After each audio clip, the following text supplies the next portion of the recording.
तो राम राम भाइयों, आज है मेरा मिनी ब्लॉग डे 35 आज की कर दी सुबह सुबह शुरुआत। और सुबह सुबह मैं जान तक माई को स्कूल छोड़ने, और फिर मैंने उठाई गाड़ी और गाड़ी उठाने के बाद में चल दिया माई को लेकर स्कूल की तरफ। फिर थोड़े से रास्ते में लिए व्यू के मजे, और व्यू के मजे लेते लेते पहुंच गया था स्कूल पे। फिर मैंने छोड़ा माई को स्कूल पे, और फिर मैं चल दिया घर की तरफ। फिर मैं पहुंच गया था थोड़ी देर में घर पे पहुंचने के बाद मैं चल दिया अंदर, क्योंकि मुझे नहाना था। और फिर मैं हो गई नहा धो के मस्त रेडी। फिर मैं चल दिया सीधा नाश्ता करने। फिर मैंने खाया नाश्ता। नाश्ता खाने के बाद मैं आ गया था रूम में। फिर मैंने करी थोड़ी सी बातचीत, और फिर मुझे करनी थी एडिटिंग, तो मैं चल दिया अंदर की साइड। फिर मैंने करी थोड़ी सी एडिटिंग। एडिटिंग करते करते हो गया था टाइम स्कूल का। फिर मैं उठाई गाड़ी की चाबी और मैं चल दिया स्कूल की तरफ।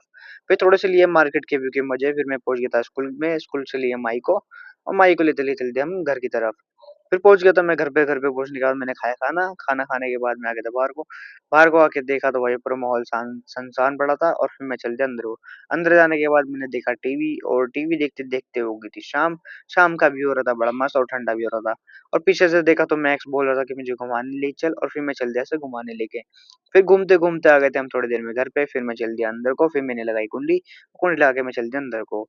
और फिर मैंने चलते चलते व्लॉग को किया खत्म। और सभी को भाइयों राम राम। तो भाइयों लाइक सब्सक्राइब कर देना। मिलते भाई नेक्स्ट व्लॉग में। Bye bye.